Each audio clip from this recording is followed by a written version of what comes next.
Hello, BookTube. The Bean and I strolled out first thing this morning to a new world. The change of frontal systems that I'd been poo-pooing actually did happen. The air felt completely different when Her Majesty finally decided to stop stretching and just sort of plumping her head down and saying, maybe now, now, stretch again and roll over. And half an hour later, the head comes back around, maybe now. Because my little Fraulein is not a morning person at all. So when she finally finished doing that and said, okay, I guess I do want to get up and go out and yell at people, then we got up and went out, and the minute you got outside, the air is completely different. It's no longer this heavy, sodden cardigan sweater just laying on your lungs. Instead, it's clear. And that morning trip, once the Bean finally was ready to get up and face the world, was like 10 in the morning, something like that. And today is Saturday. On Friday, on Thursday, on Wednesday, on Tuesday, and on Monday, at 10 in the morning, it was already almost triple digits temperatures. And it was 30 degrees cooler today, so just amazing. So for the first time in a long time, in a whole week, the walk was not a torture session, an endurance test from which we both need to recover for half an hour. Simply recover. So you stagger back inside, and then for 30 minutes, you are simply panting and recovering. For the first time in days, that wasn't necessary. It takes a little bit of time, but you almost forget that such weather even is possible. You just think you're going to, we're just going to suffer forever, but it didn't happen. My read is suspect now, because I was allowing depression to get the best of me and thinking that hot and humid crushing weather, triple digit temperatures every day, was just never going to end. Of course, that's not true. It was going to end. So my read of the subject now is that it's going to be okay for a couple of days, and then warm for a couple of days, I think probably Monday and Tuesday. And then it looks to me, midweek of this coming week, it looks to me like the weather is going to go back to normal for the foreseeable future. For September. It's not going to be normal for September. It's still going to be 20 degrees warmer than it should be for September, but at least it's not going to be life-threatening. I haven't done anything. Aside from having a guest, and even then, I haven't done anything at all. Postponed all kinds of appointments, postponed all kinds of errands, postponed any kind of meaningful exercise with the Bean, just done nothing like that. And that has ended, at least temporarily, that has ended. So that was part of the new world, and also there was the brand new world of a front porch covered in books. so I thought that we'd go through those. There's a pile of books here, including a couple of boxes. So let's see what we have here. Unfortunately, I was burned a couple of times, so now unfortunately I look at every pile of mail with caution. Is one of these pub sheets going to contain a trap that I won't know about? Because of course I don't know what's in these packages until I open them and read them with you. Am I going to run into a trap where a 20-something author with hair dyed blue has decided to make up just fantasy words that they want you to refer to them as, even when they're not around? Am I going to counter that or not? I don't know. So we'll find out together. Okay. Okay, this one has no information whatsoever. Wow.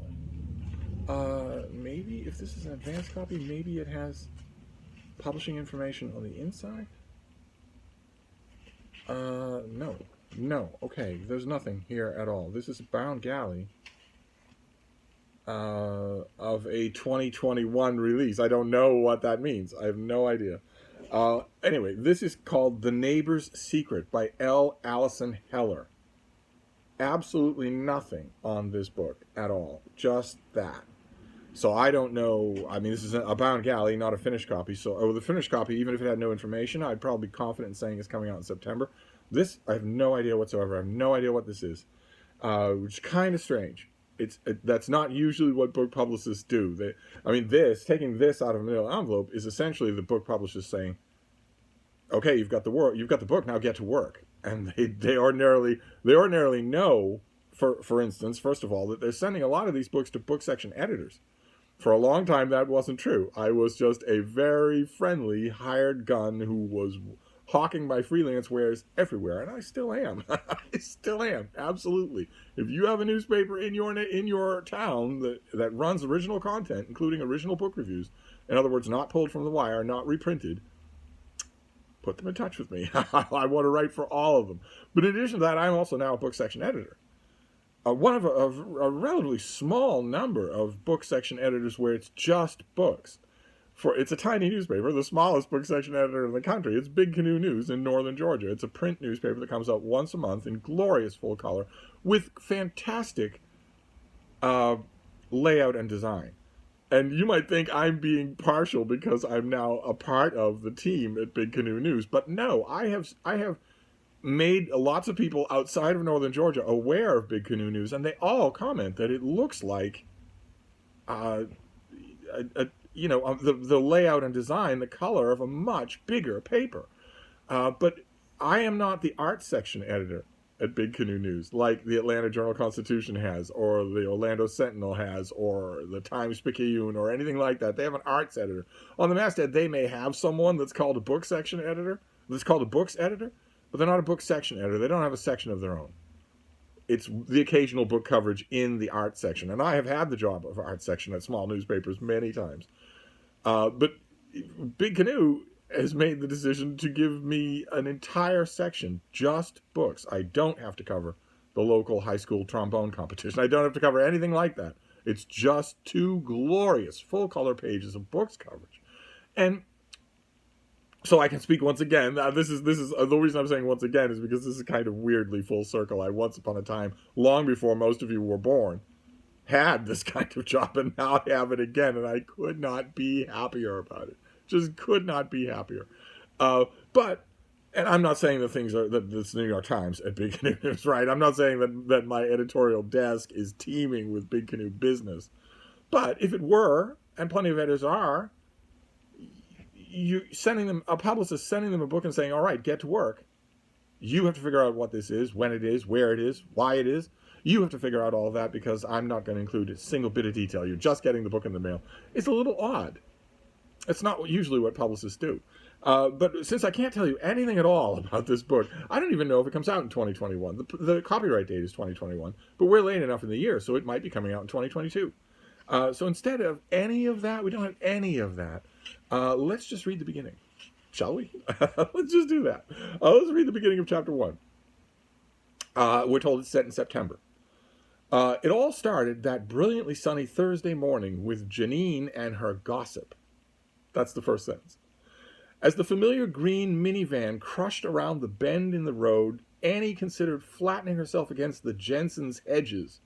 She truly appreciated Janine and everything that she did for the neighborhood, but sometimes, especially first thing in the morning, the woman could be a lot.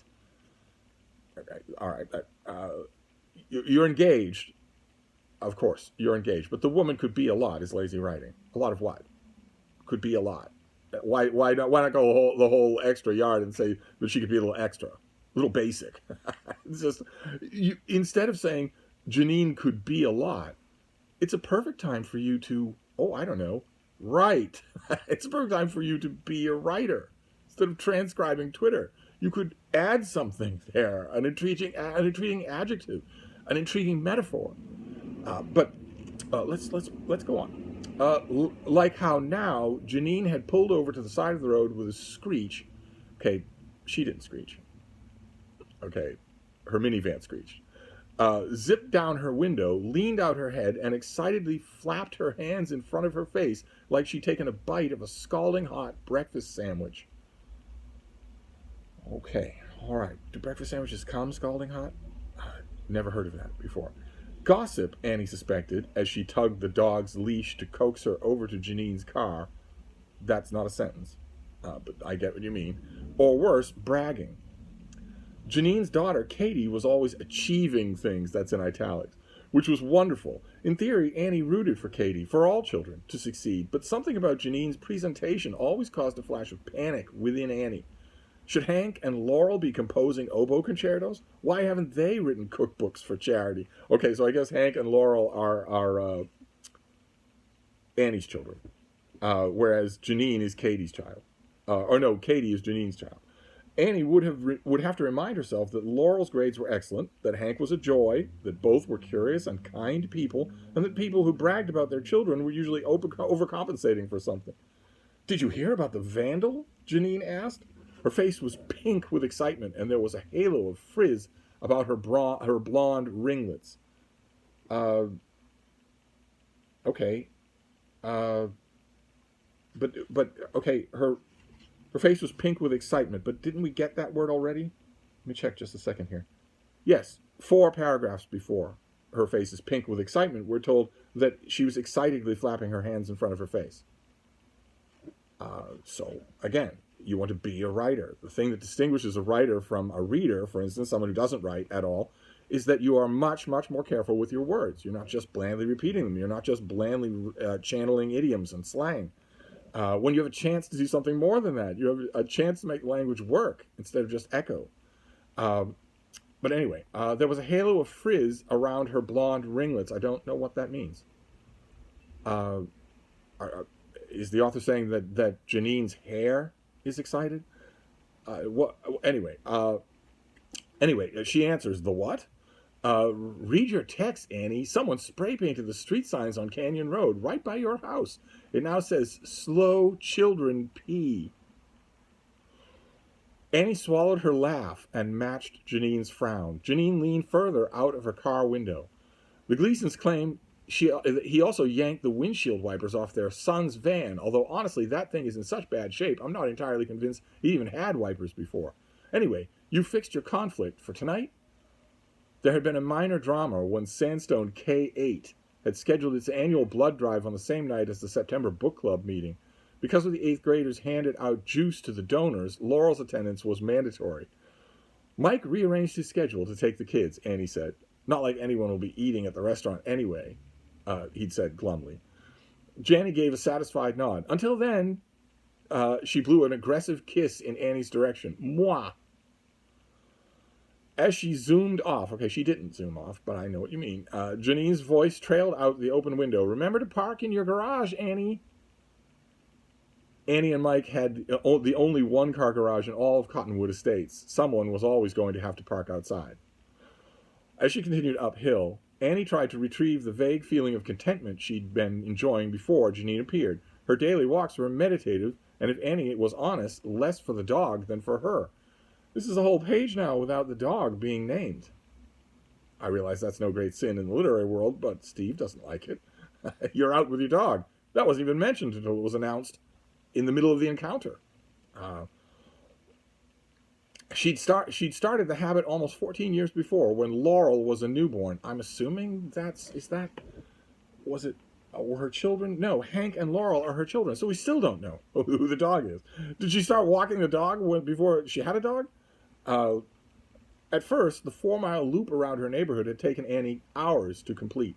Her entire existence had felt wispy and unfamiliar back then, and some days the sound of her sneakers slapping on concrete seemed the sole proof that Annie was real.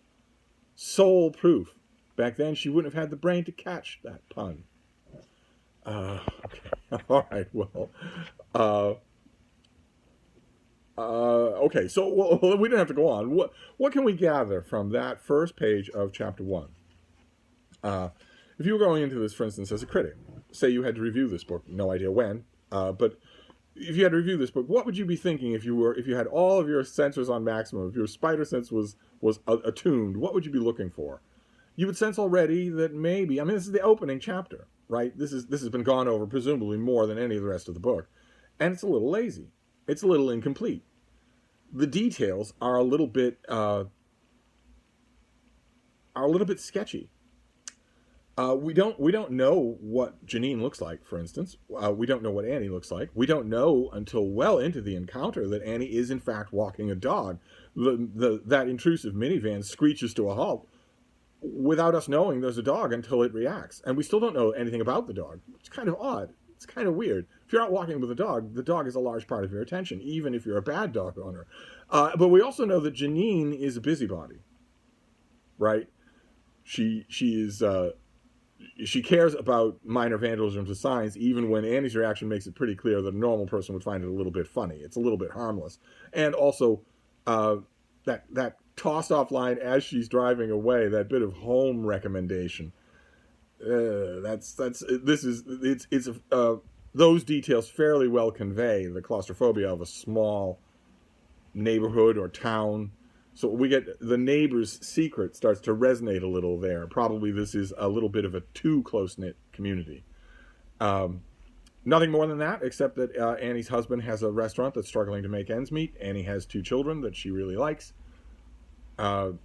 Nothing more than that. So I don't actually know anything about this. I can guess from the shattered glass on the window and the neighbor's secret that this is some sort of domestic thriller of the type that floods the market every year, but I don't know anything more about it. I'm going to have to research it on my own. That's what a totally naked mailing is telling me. It's telling me, go and get to work.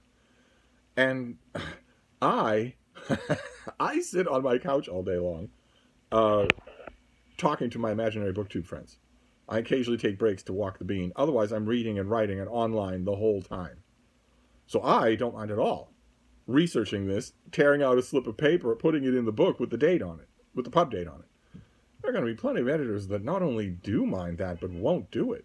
They'll just say, well, I could easily picture an editor getting this and saying, okay, well, I don't know anything about this. I don't have the time to look it up, so I'll just wait. Maybe I'll get the finished copy down the line and it'll have a sell sheet in it. I could easily picture that.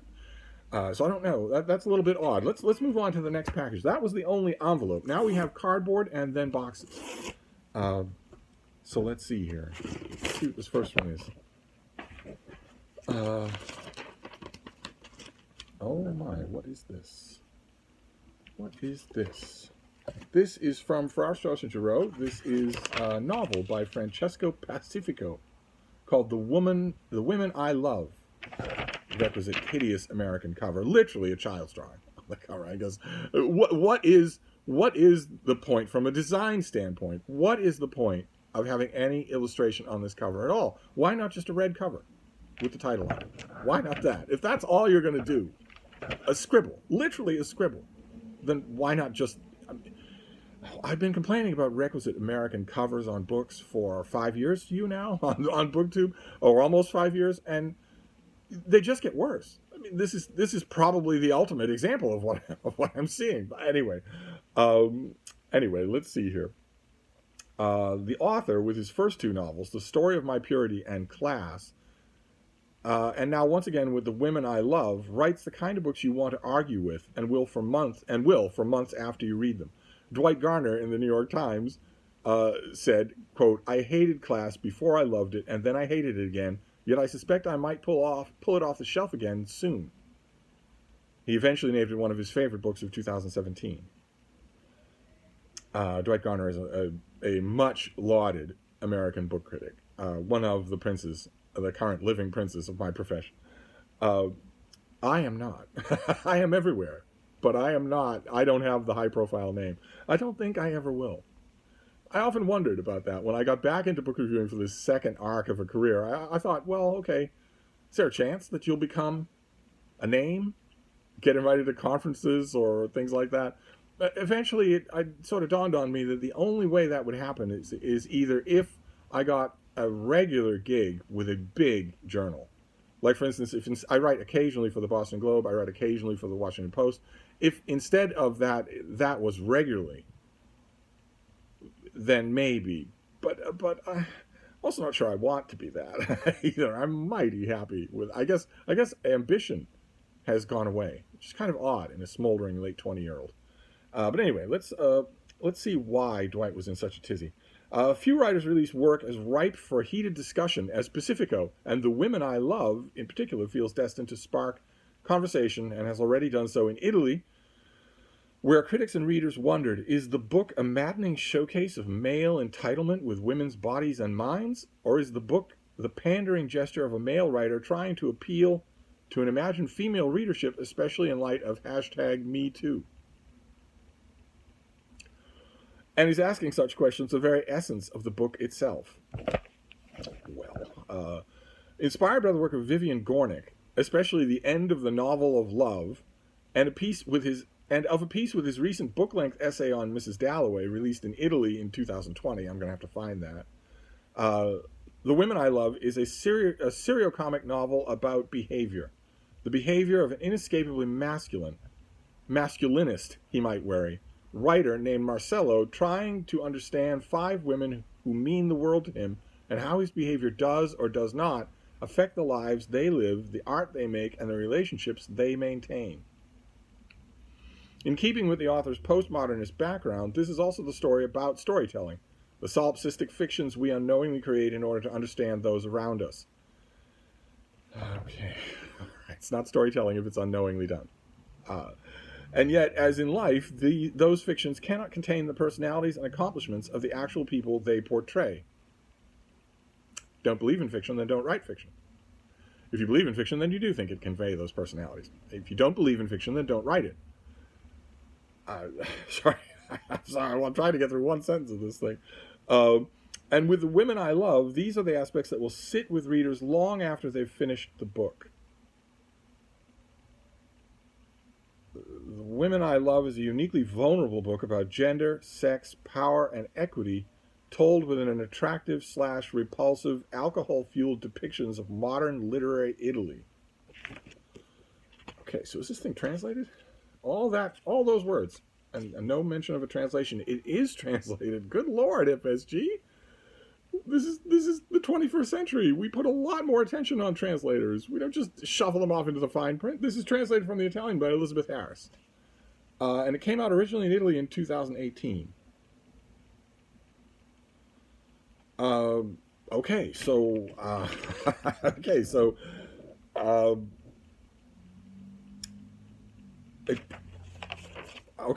an Italian novel that has an eye cocked at #MeToo. Okay, there's a number of possibilities that could go wrong with it, but believe it or not, even though it's a fairly obvious reviewer gimmick, it's ordinarily not. It's ordinarily not all that particularly true. It's true when I say it. So it might be true when Dwight says it. That business about him going back and forth about whether he likes it or not may be intriguing for me. It may actually be intriguing for me. But wait a minute.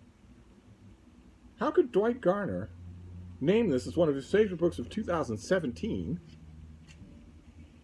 when it is copyrighted in Italy in 2018? Is that just a mistake of the publicist? And even if they meant 2018 and 2017, Dwight Garner's not going off reading random Italian novels in Italian. He's got enough on his plate as it is. He wouldn't have read this in 2018. Okay, it was originally published in Italian in 2018, so it could not have been one of Dwight Garner's favorite books in 2017. So that's got to be just a mistake. That's all. But this thing isn't appearing until December 7th. So how could this be one of his favorite books, even in English? Is that really mainly referring to a different book? Yes, Class. Okay, that's referring to a different book. It's referring to Class. All right, good. If I'd been paying attention, I would have remembered that. Okay, so that means this author is doing enough right so that Dwight doesn't just dismiss him out of hand once he's read the tricks. We shall see. He and I disagree on quite a bit, so we shall see. It's later in the year, so I don't have to worry about it right now. Then we've got another piece of cardboard, and then we'll be on to the 2 boxes for a temperate Saturday mail haul. Amazing. Really, genuinely got to the point where I didn't think this was going to happen. I genuinely got to the point where I thought, well, okay, our days of enjoying any kind of time outside are over forever. This is just the kind of tweenish thinking that makes the tweens my spirit animal. So let's see what this one is. This is indeed a finished copy. Okay, all right. I started off the video by questioning publicists. Why would a publisher send a completely naked book with no information whatsoever? Why would they do that?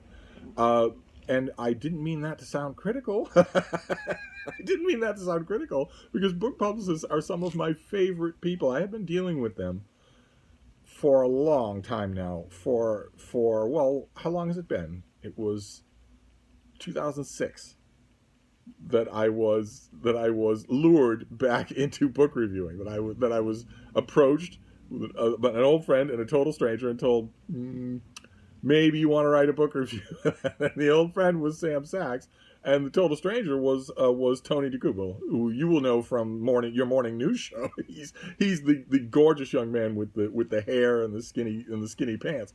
But once upon a time, he was the book section editor for the Columbia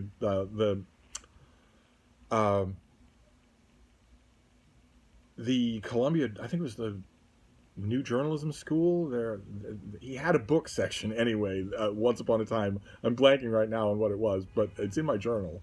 And he contacted the people that he knew and liked that maybe could write book reviews, and they contacted people, and they contacted people. So that's 2006, and we're coming up on 2022. So it's almost 20 years, and in that time, those book publicists have been just wonderful, absolutely wonderful. And this next book is a perfect example of that.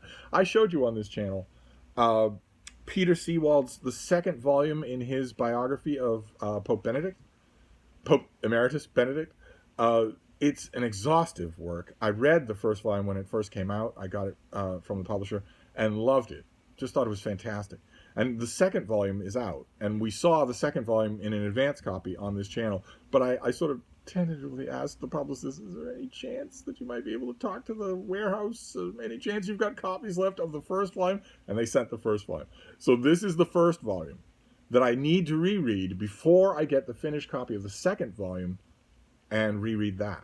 So this is a major work. This is one of the, every once in a, you'd think there'd be major biographies of popes, even in the 21st century, all the time. That is not true. That is absolutely not true. There have been only two. There have been hundreds and hundreds of books written about Pope John Paul II, for instance, who's a formative pope in the late 20th century, a landmark pope in the history of the papacy. There have been hundreds and hundreds of books written about him. Only two of them have been both scholarly and readable. And not just dumb. Not just, if any figure is going to elicit a hagiography, it's going to be a pope. There've been only, as far as I know, I think 3 really serious books, at least in English, about my own great pope, Pope John the 23rd, and only 2 of those 3 were readable. These are small numbers. So when a really serious biography of a pope comes along, I'm all for it. Absolutely all for it. That is not just a Catholic atavism in me. That is the love of biography in me. And the first volume in this volume here was fantastic. Absolutely fantastic. Benedict is such a contradictory figure. I've said many times, I've hinted many times, including in print, I've hinted that his dalliance in his youth with Nazi organizations in Nazi Germany, I don't think was coerced in the slightest. I think it was entirely voluntary. And his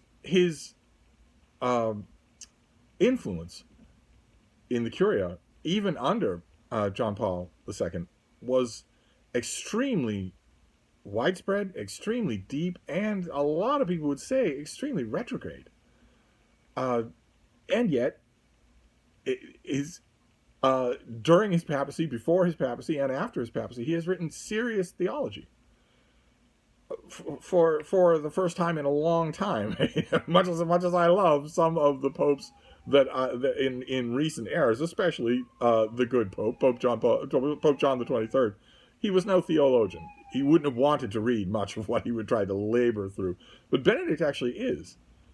And also, he's of course historically he's the first pope to retire in centuries, and is still alive. There's a pope and a pope emeritus in the Vatican grounds. That's kind of amazing. And I don't know what happened to the copy of this that I had. What is this, 2019? Is that when this was? 2020. I don't know what happened to that copy that I have, and now I have it again, and that's good because I need to reread this. I'll reread this weekend to get ready for rereading Volume 2. So there you go. Oh, fantastic! That is wonderful to have. All right, now we've got the boxes. One is wafer thin and light as a feather. So I don't know what this is going to be. It could be a beer coaster of some kind. Let's see. Let's see what we have here. Oh, gross. Ooh. I touched an invoice. What have we got here? All right, so it's an invoice, so we're not going to have a pub sheet. Oh, my. Okay. Well, all right. Well, once again, I don't have any information on this book. This is a finished thing. It might be a paperback reprint of something that's come out already. Is this 2021 release? Yeah, it is. Okay. This is by William Blair, and it is The Record of Murders and Outrages, Racial Violence, and the Fight Over Truth at the Dawn of Reconstruction. So what? B. Stop slurping. You could slurp me. But you gotta stop slurping yourself, little girl. It's so distracting. How are you doing, baby? Oh. Let's see here. After the Civil War's end, reports surged of violence by Southern whites against Union troops and black men, women, and children. While some in Washington, D.C. sought to downplay the growing evidence of atrocities, in September 1866... do you want to get down, baby? Clear your path. There you go. In September 1866, Freedmen's Bureau Commissioner O. Howard requested that assistant commissioners in the readmitted states complete reports of, quote, murders and outrages, to catalog the extent of violence, to prove that the reports of a peaceful South were wrong, and to argue in Congress for the necessity of martial law. If they had listened to me at the time, they wouldn't have needed those reports. They wouldn't have needed any kind of commissioners out and about in the countryside. I had a very simple idea for the end of the American Civil War, and we are reaping right now the benefits of that not having happened. As far as I'm concerned, what should have been done at the end of the Civil War is absolutely crystal clear. Robert E. Lee signs the Articles of Surrender at Appomattox Courthouse, and when he is walking down the stairs and dignifiedly putting on his gloves and getting ready to get to Mount Traveler and walk away, Ulysses S. Grant says, "Okay, men, seize him. I want you to pull, not shave, but pull his beard off, his face, and then strip him naked and hang him from the tallest branch of the highest tree. In front of his men, right now. I have his signature on the Articles of Surrender, and that's all I needed. Kill him as the worst traitor so far in American history. And then you evacuate all of the adult men, all the men after the age of 15 and before the age of 70. You evacuate all the adult men to be indentured servants in the Northeast, and you raise every inch of ground in the South, pull up all the trees, dam all the rivers, blast all of the road works, all of the bridge trestles, everything like that, and also not only raise but salt the farmland, so that nothing can ever grow there again. We wouldn't be having these problems that we're having today but people didn't listen to me. Apparently there was something horrible and barbaric about what I was suggesting. John Quincy Adams and I couldn't agree on anything. Here, William A. Blair takes the full measure of the Bureau's attempt to document and deploy hard information about the reality of the violence that black communities endured in the wake of emancipation. And William Blair is the Walter L. and Helen P. Ferry Professor Emeritus of Middle American History at Penn State University. So this might be a paperback original. It certainly looks like this is the finished book from UNC Press. Again, I don't have any information on it, so I'll have to look it up and find out what it is. But I'm figuring that when I'm done with it, it ought to be winging its way out to Bill Rutenberg in Iowa.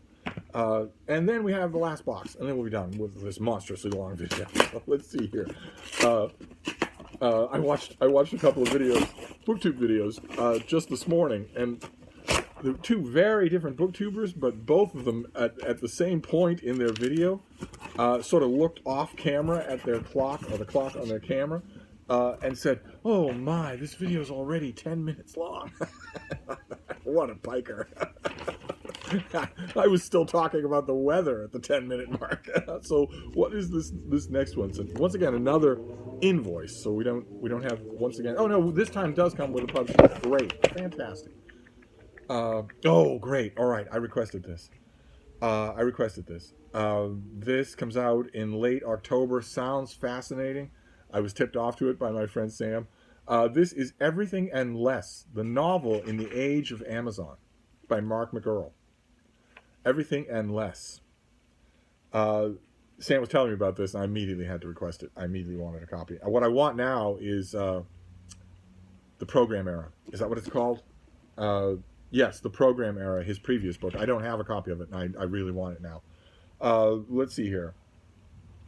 Since it was first launched in 1994, I wonder what you're going to think of this. Those of you who don't know this book, I wonder what you're going to think of the premise, because it affects all of you. It affects anybody who's listening to me.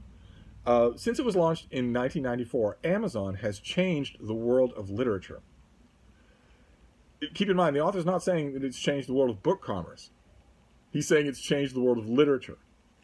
The Everything Store has not just transformed how we buy books, it has affected what we buy and even what we read. In Everything and Less, acclaimed critic Mark McGurl explores this new world where writing is no longer categorized as high or lowbrow literature or popular fiction. Charting a course spanning from Henry James to E.L. James, the author shows that contemporary writing has less to do with writing per se than with the manner of its distribution. This consumeristic logic, if you like this, you might also like, has reorganized the fiction universe so that literary prize winners sit alongside fantasy, romance, fan fiction, and the infinite list of hybrid genres and self-published works. And that is absolutely true, right? If you go to Amazon, you can spend the whole day browsing and shopping there without ever getting anything categorized and grouped into categories the way it was before Amazon existed. In fact, you have to search for things by category to start to get them grouped. And even there it doesn't happen. This is an innovation to be cautiously celebrated, says the author.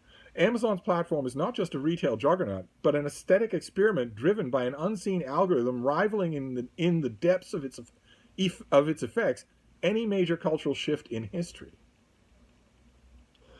Here, all fiction is genre fiction, and the niches range from the categories of crime and science fiction to more refined interests of adult baby diaper lover erotica. Adult baby diaper lover. Google that. I had to. I didn't know about it until I read about this book, and then suddenly I did know about it. I'm not sure that I'm happy that I know about it, but it exists as a blooming subgenre of books that you can find on Amazon, and you can find them just as easily on Amazon as you can find Marilyn Robinson. They are. You can find them just as easily. They are lateral movements only on Amazon. They are not depth movements. They're certainly not shame movements, right? Adult baby diaper erotica. If you'd gone to a retail bookstore, they might have had it, but it would have been crowded at the end of a dark alley, and the store, an employee of the store, would have been watching you while you browse there. But not anymore. On Amazon, all of those distinctions are gone, and I confess I'm a little ashamed to say I hadn't even thought of the broader effects that might have on the nature of literature, not just the nature of selling literature, but the nature of literature itself. I hadn't even thought of that until I heard about this book. So kudos to Sam, and now, of course, I want to have an interview with Mark McGurl. Everything and Less is a hilarious and insightful map of both the commanding heights and the sordid depths of fiction, past and present, that opens up arresting conversation about why it is we read and write fiction in the first place. Fantastic. Fantastic. The Program Era, I believe, is about what effect the massive proliferation of MFA programs, writing programs, all across the world, but especially in the United States, might have on the culture of literature, on what literature is actually like. And my friend Sam pointed that out 10 years before that book appeared, that this curious flattening effect of every piece of fiction coming out of an MFA. No wild voices anymore. Almost none. He pointed that out 10 years ago or more, and I think he did it at least partly because if there's anybody on the front lines of that phenomenon, it's Sam. He reads a ton of these things every week in order to review 3 of them every weekend for the Wall Street Journal. But this even more fascinating to me, even more fascinating because, you know, the effect of workshops on contemporary literary fiction about upper middle class Connecticut divorce or the Nigerian immigrant experience is only going to affect the extremely tiny, cloistered group of people who read that and only that. It's not going to affect the broader reading world at all. Those people like to pretend there is no broader reading world, or to call the members of that broader reading world dum-dums. But of course, you and I both know that broader reading world does indeed exist, and a lot of people spend a lot of time in it, myself included. And this is about that. Utterly fascinating. So did I tell you? I'm so palavering about this. Did I tell you the date on this? Oh, right, I did. Yes, mid-October. So a little bit too far in the future for me to dig into it right away. I'm not sure that I'm going to be able to resist. I always say that my mail hauls become my TBRs. And I am strongly tempted here by these two to just bump them right to the head of the line and read them. I think this is going to need a couple of reads for me to really sniff out all the ramifications. And adult baby diaper porn, or erotica, sorry, erotica. I thought that my beloved tentacle porn was about as low as you could go, but I'm sure that on Amazon there's everything. And I'm sure there's stuff that's far more recondite, far more strange than adult baby diaper erotica. The thing is, it's there. You just have to go looking for it. But you don't have to go looking for it nearly as hard as you once would have, and there's absolutely no shame attached with browsing it, putting it in your cart, buying it, buying only it, getting on an alert list for authors of that kind of writing, even leaving reviews. Long, thoughtful reviews can be done under an Amazon account that isn't your name. So all of a sudden, those sub-basements of for fiction for now, Mark McGurl doesn't sound like he's going to talk about nonfiction at all. But for fiction, all of a sudden, those sub-basements have been thrown into the light of day. Since so many people, especially after the pandemic, but also before, do almost all of their book shopping on Amazon. So it doesn't really matter that there is no analog to this kind of even-handed assortment in stores. It doesn't really matter anymore. Utterly fascinating. Utterly fascinating. These two are utterly fascinating to me. So there you go. There's your Saturday mail haul. We have everything and less. How Amazon has changed not just how books are sold, but how we think about books. Fascinating. Absolutely fascinating. As far as I'm concerned, level the playing field completely. Just completely. As far as I'm concerned, any hint anywhere of shame attached to any kind of reading should be gone. It's what you do with what you read that either generates shame or praise, but not the reading itself. Just get rid of it. Just get rid of it completely. If it takes Amazon to do that, I'm okay with that. Then the first volume of Peter Seawald's epic life of Pope Benedict. Just an epic life. It is something that, if you're at all interested in modern Catholicism, if you're all interested in the papacy, if you're anything like that, you're going to want to read these books. I admit, that's a small readership. I'd be willing to bet that's a small readership. I don't think that Seawald has or his publisher has anything to worry about. I'm pretty sure that with a 2-volume book like this, the institutional sales are probably locked in. There are a lot of Catholics, a lot of Catholic readers in the world. I'm pretty sure that this book will do well, but the point I'm trying to make about both the first volume and the second one is that they should do well. It's that they're also really, really good. This is papal biography done just about as good as it can be done. Then we have Record of Murders and Outrages, where the North goes into the South to find out what's going on with the evils of Reconstruction. The PR coming out of the southern states that this is all going peacefully is a lie. And that there's a huge amount of horrible outrage happening. Then we have The Women I Love, an author. Is he tackling the Me Too movement? Is he mocking it? Is he doing both?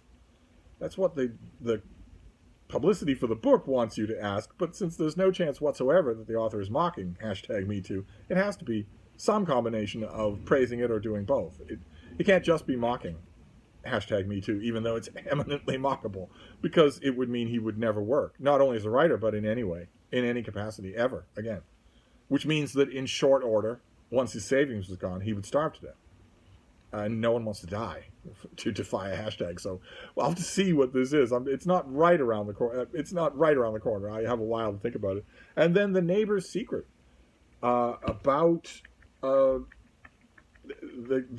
curlicues of small town cul-de-sac living. But that's about all I can tell you. I don't have any other information about it. I'll look it up and see when it's coming out, when I can expect a hardcover, if I can.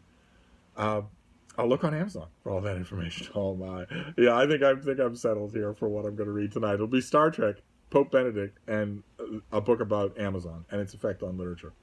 So anyway, that is your mail for today. The only thing I got was a magazine. I got Yankee Magazine, a New England magazine, all about great foliage, great recipes of clam and stuff like that. I recently made the decision to just subscribe to anybody who sends me an advertisement. If anybody sends me, unless it's something I absolutely don't care about, a car magazine, I won't. But if it's anything else, especially if it's any magazine I've ever subscribed to saying, hey, we miss you, we want you back, then I just write a check. I'm perfectly happy, once again, to have magazines flooding into my box. And Yankee Magazine was one of the first ones that I got a pro forma letter of theirs for 5 years. The last 5 years, I would have just ignored it. Instead, I took out the form, filled out the form, added a check, put it in a postage paid envelope, and put it on the pile of the next stuff going out. So it's going to be a joy to read that issue of Yankee Magazine. It's not heavy lifting, Yankee Magazine. There's usually about one piece in there that actually has what I would consider to be prose. All the rest of it is just advertisements and listicles, but still fun to look at. So there you go. There's the mail. This has gone on quite long enough. I will wrap this up for now, but I will be back. Thank you, BookTube.